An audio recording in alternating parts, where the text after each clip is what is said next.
ላይ እሰራለሁ። ከዛ ውጭ ቤት ነኝ። የቤት እመቤት ይላል ማለት ነው። የቤት ቤት ቁጭ ሰላም ሰላም ውድ ቤተሰቦች፣ እንግዲህ እንደምታዩት በአዳዲስ ቪዲዮ ዛሬ ከች ብለናል ማለት ነው። እንግዲህ ያው በጣም በየጊዜው የምናየው የምንሰማው ነገር በጣም ከባድ ነው። ትናንትና የለቀኩትን ቪዲዮ ሁላችሁም እንዳያችሁት እንግዲህ ላይቭ ላይ በቃ ሁሉም ነገር አልጋ ላይ መተኛት ምንም ነገር መሳሳም ተጀመረ ብዬ ሰብርቼ ነበርና ደግሞ የዛሬው ባስ ያለ መጣ ማለት ነው። እንግዲህ አርቲስት ማለት ያው ተብሌል ላይ ፎቶውን አድርገዋለሁ ሰርቸዋለሁ። ያው ታውታላችሁ እንግዲህ አርቲስት ማለት የሀገር ሀብት እንደማለት ነው። ምክንያቱም ሀገራችንን በማስተዋወቅ ባህላችንን፣ ቋንቋችንን፣ አዳዲስ ነገሮችን ጋዜጠኞች እና አርቲስቶች ለእኔ የተለየ ጋዜጠኞች የሌለንን እያወጡ ወደ ሚዲያ በመናገር በማቅረብ ለህዝብ የሚጠቅም የሚጎዳ ከዚህ ተጠንቀቁ፣ እንደዚህ ያለው አሪፍ ነው፣ እንደዛ አድርጉ የሚሉ ናቸው። እኔ እንግዲህ የማውቀው ማለት ነው። አሁን ላይ ግን ለህይወታችን አሰጊ ለህይወታችን አስፈሪ ሰዎችን ልትቀርቡ የማችሉት አንዳንድ ጊዜ ታዋቂ ሰዎች በጣም በአሁኑ ሰዓት በቃ አርአያ ካይሆን አሁን ለምሳሌ ድሮ ምን መሆን ትፈልጋላችሁ ሲባል እንደዚህ ነው አይደል የምትለው፣ ወይ መምህር ወይ ዶክተር ወይ ፖሊስ ምናምን ሆኖ ነው ብላችሁ ነው የምትሉት። ያንን ስትሉት ደግሞ አንዳንድ ገና ያልበሰል ለምሳሌ 3ኛ ክፍል 4ኛ ክፍል ትኮኑ እንዴ እኔ እንደ ከሌ ትላላችሁ ስም ጠርታችሁ፣ እኔ እንደ ከሌ ፖሊስ ነው መሆን የምፈልገው፣ እኔ እንደ ከሌ መምህር ነው መሆን የምፈልገው። ልክ ወይ አካባቢያችሁ ወይ ሰፈራችሁ የምታውቁ ሰው ካለ እዛ ደረጃ ላይ ተቀምጦ ስታው ልክ እንደዛ ሰውዬ ተምሬ መሆን የምፈልገው ብላችሁ ነው የምትጠሩት። አሁን ላይ ግን ምንድነው ለህዝቡ እያስተማርን ያለ ነው? ምንድነው እያስተላለፍን ያለ ነው? አብሶ ከላይ ያሉ ሰዎች ትልልቅ ተሰሚነት ያላቸው ህዝብ የሚሰማቸው አገር አቤት ወይ ወየት ናቸው የሚላቸው ሰዎች በጣም እየተበላሸን ነው። እና ምንድነው አሁን ከዚህ እየተማራችሁ ያላችሁ? ምንድነው እያደረግን ያለን? እውነት በጣም ከባድ ነው። እና በቃ ሀገርም ከሀገር ውጭም ያላችሁ አንዳንድ ጊዜ ከሀገር ውጭ ሆናችሁ ይሄ ወንድና ሴት ሴትና ሴት መጋባት ይሄ ምናምኑ ነገር የተፈቀደባቸው ሀገሮች አሉ፣ የሚፈቀድባቸው ሀገሮች ማለት ነው። ያንን የፈቀደበትን ሀገሮች እዛው ነበራችሁበት ነው እንጂ ሀገራችን ይዛችሁ ገብታችሁ ሀገራችን ላይ አትበክሉ። አረ ሀገራችን ተበላሸች፣ በስንት ተበላሸች። የእውነቴን ነው የምላችሁ። እዚህ ቲክቶክ ላይ እየመጣችሁ ጌም እያላችሁ ጌም እየተጫወታችሁ ህዝቡን አበላሻችሁት። ባለትዳርን ትዳር አበላሻችሁ። ብዙ ነገር አሁን ለምሳሌ ይሄው ሚዲያ ላይ በጣም የሚታወቀው ዞዬ የሚባል ልጁን በሶሻል ሚዲያ ላይ ያጣ በትልቅ ነገር ምክንያት ያጡ እንኳን ለእናትና ለአባት ቀርቶ ለዓለም ህዝብ ያሳዘነ ነገር ጌም ሲጫወቱ ሲያደርጉ አይቶ ያንን ነገር አደርጋለሁ በማለት እሞክራለሁ በማለት እንግዲህ ያው ጌም ማለት ያው መሞከር ነው አይደል? እሞክራለሁ ብሎ ሲሞክር በዛው ህይወቱ ያለፈ በጣም ባሳዛኝ ሁኔታ በስልክ በኢንተርኔት ምክንያት እና ዛሬ ላይ እንደዛ ሆኖ ሀዘን ላይ ስንት ያሳልፉ ስንት እንትን ያሉ አባትና እናት ተደብቀው ይኖሩ። ከዛ ደግሞ መተው ሚዲያ ላይ ደህና እየኖሩ ሲኖሩ በመጨረሻ እንግዲህ አባት ያው ሚዲያ ላይ ራቁታችሁን ጡታችሁን ሴቶች የተለያየ ነገር እኔም ሴት ነኝ እያሳያችሁ እያማለላችሁ የሆነ ነገር እያደረጋችሁ በገንዘብ ወንድ ልጅን እየገዛችሁ ወንድ ላይ በገንዘብ እንዲገዛችሁ እየሆናችሁ ያላችሁ በጣም ብዙዎች አላችሁ ማለት ነው። እና እስኪ የተወሰነ ቪዲዮ ቆርጣ አድርጌ ያሳይታችሁ ተመልሼ መጣ። የዞዬ ሚስት ልትመጣ ስለሆነ ለቤታዮ አረባካክ ለምን 6 አታገባም? ለምን 6 7 አታገባም? መተህ ከሰጠኝ የኔ ጌታ አመሰግናለሁ። ነው ምን አገባ? ልዕልቲ ላውራ ነው የመጣሁት። ስለ ልዕልቲ ስለ ልዕልቲ ላውራ ነው የመጣሁት። ፎቶዬን ስለለጠፈች የጊፍት መልሽ ተብዬ የመጀመሪያው መልስ የሚሆነው ምንድነው? የተተፋ ምረቅ አይላስም። ምን ለማለት ፈልጌ ነው? አቶ ዞይ እንደ ማንኛውም ጌመር እንደመሆኔ መጦ ያለውን ጣል አድርጎልኛል።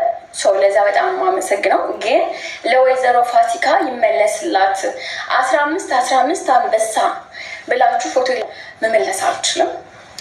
አይሽ ብመልስላት ግን የለኝም ቢኮዝ በሰዓቱ ያደረገልኝን ነገር ጨርሻለሁ፣ የለኝም። ሲቀጥል ደግሞ እንደ ማንኛውም ጌመር ነው ነኝ ጊፍት የተቀበልኩት። ንቂ ቤት አንቺ ነሽ ወይስ ሌላ? አረ ውዶቼ እኔ እየሰከርኩ ነው። እንግዲህ ይኸው እንደምታዩት ይሄንን ይመስላል ቪዲዮ ያሳየኋችሁ ቪዲዮ ማለት ነው። እና እንግዲህ አሁን ይኸው እንደምታዩት ዞዬ የሚባለው ነው እንግዲህ አሜሪካ ይኖራል፣ ሚስቱም አሜሪካ ትኖራለች። እንግዲህ ለሁሉም ጊፍት ሰጥቷቸዋል። ከዛ ሚስቱ መታ ቸግሮኛል እያለች ነው ሶሻል ሚዲያ ላይ ቲክቶክ ላይ። ምን ትላላችሁ? አሁን እናንተ ብትሆኑ ብታደርጋላችሁ? እንግዲህ ባላችሁ በቀን በኢትዮጵያ ከ1 ሚሊዮን ብር በላይ ለሰዎች ገቢ ያደርጋል፣ ይሰጣል። 3-4 አንበሳ በቀን ያወርዳል፣ ይሰጣቸዋል። በቃ ገንዘባቸውን ይሰራሉ። እነዚህኞቹም ሄዶም የተገናኛቸውም አሉ። ከሚስቱም ተፋቱ። አሁን የለዋን መታ እኔ እና እሱ ተገናኘን ከአመት በላይ ሆኖናል ብላ ተናግራለች። እሱም ሚስቴን ፈትቻለሁ እያለ ነው። ሚስቱ ግን 3 ልጆች አላት። 4ተኛው ልጇ እንግዲህ ያው ቅድም መጀመሪያ ላይ እንዳልኳችሁ ያው በዚህ ሚዲያ ላይ እንግዲህ ባየው ኢንተርኔት አማካኝነት ህይወቱ ያለፈ ልጅ አላት።